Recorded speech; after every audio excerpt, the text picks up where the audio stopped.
Hi there, I'm Dan Martinez, and today we're going to get into some guitar lessons.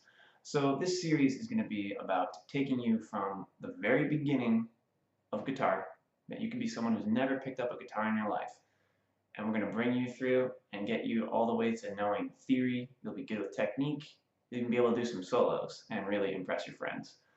So that's what this course is all about. Today's video is going to be a very basic beginner video.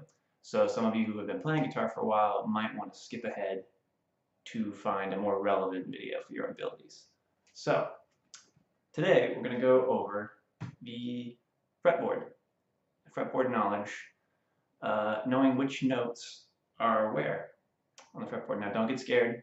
It is theory-based, but it's not as challenging as it sounds. If you're a little confused by fretboard and all that, refer back to the guitar anatomy video, and that'll get you familiar with some of the terminology that we're going to use here. So today's lesson, let's get into it. So here's your fretboard, and here are the 6 strings, right? Now this string right here, it's technically considered it's the big fat string. It's considered the bottom string. So this bottom string is tuned to E. So when we play it without pressing down any of the notes, right? Here's my hand. That note that's sounding right now is an E, because this is the E string. It's tuned to E, plays E. Now whenever we're pressing down, we are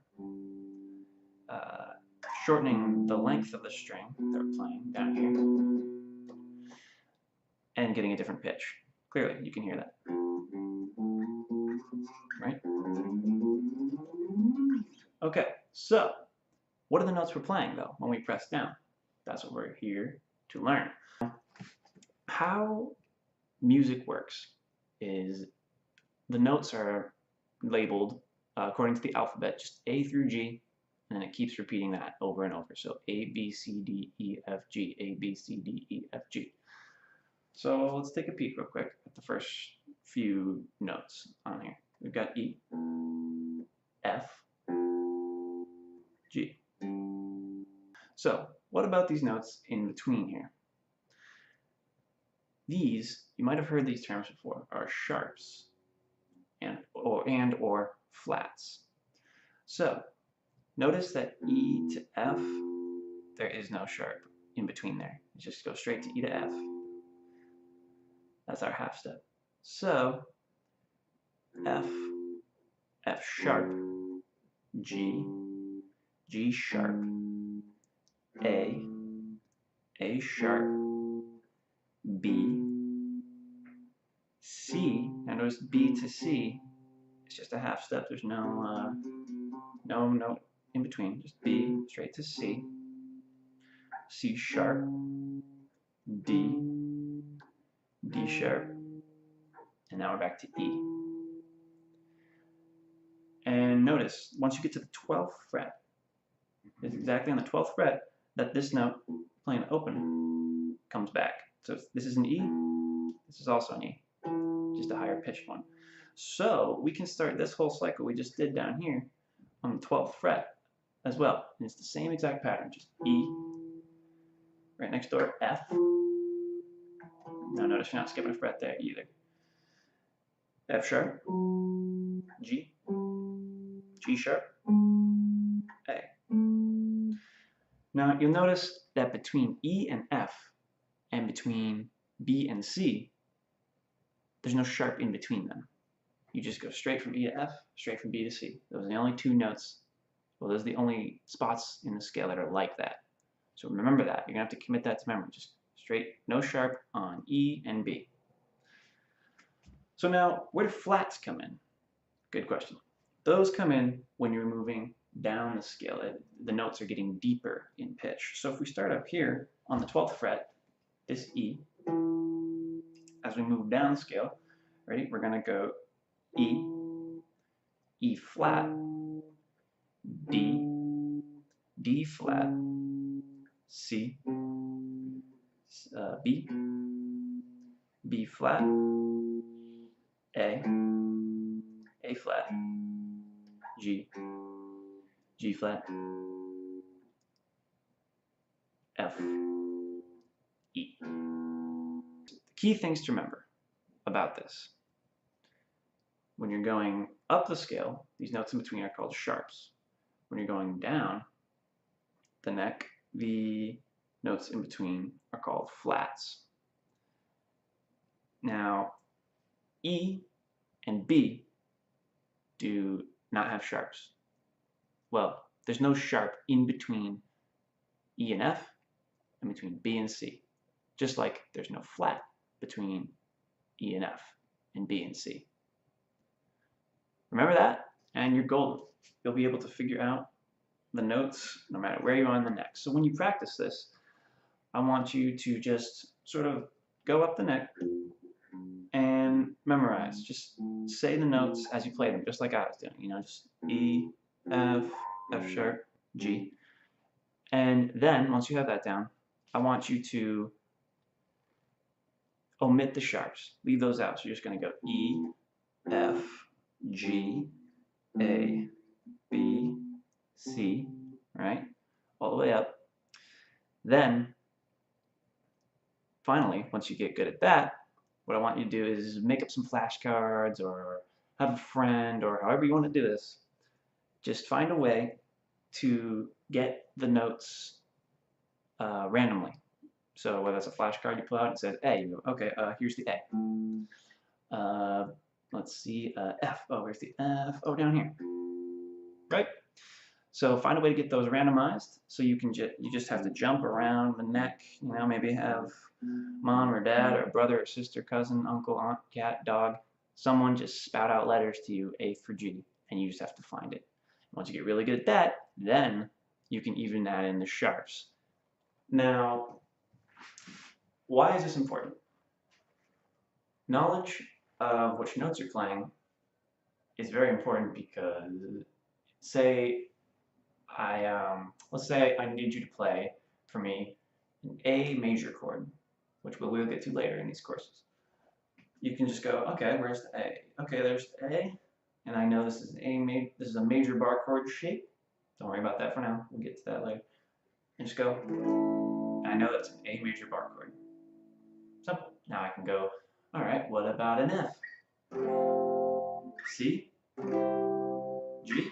I think you get the idea. So the better you know the fretboard, the faster you'll be able to do that, and you'll learn songs so much more quickly, and you'll be able to play dozens and dozens of chords, just like that. So here's a practical example of this. Let's take some old classic, like beginner guitar songs, you know, some classic rock stuff. So Smoke on the Water, that famous riff, you know.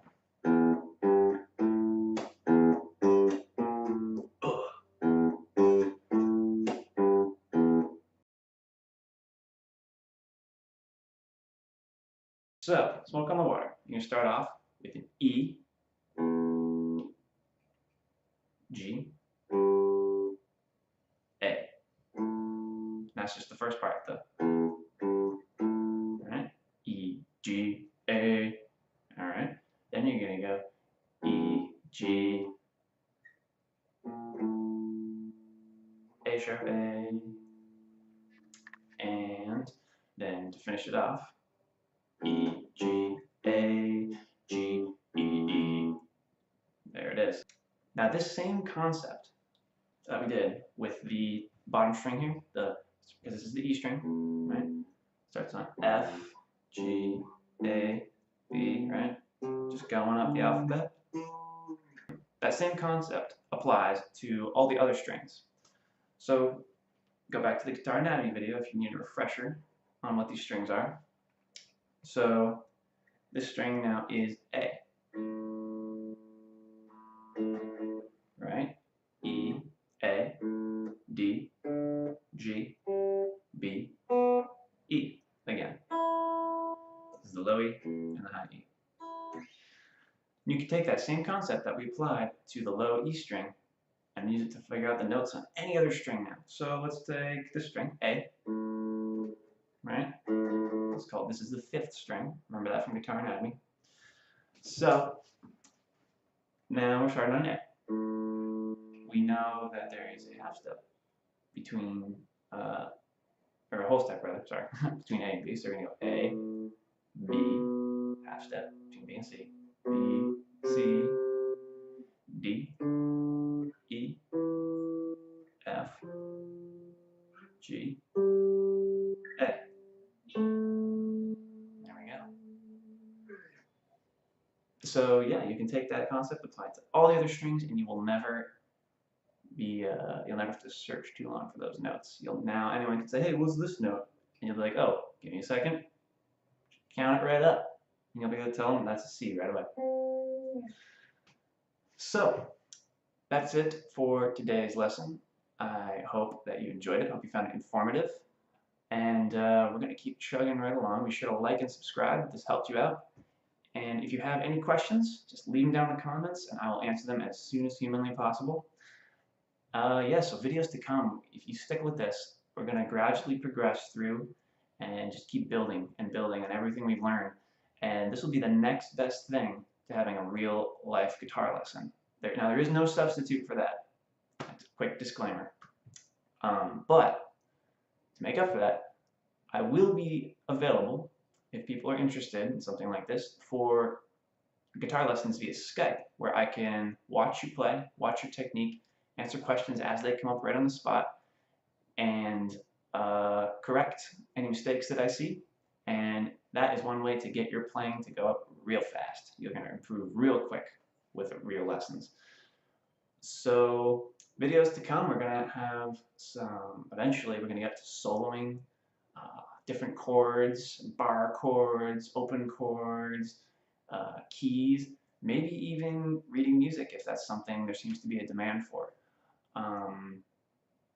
Yeah, so that's the idea behind this course, is just to get you to be a skilled guitar player technically who actually knows what he's doing theoretically.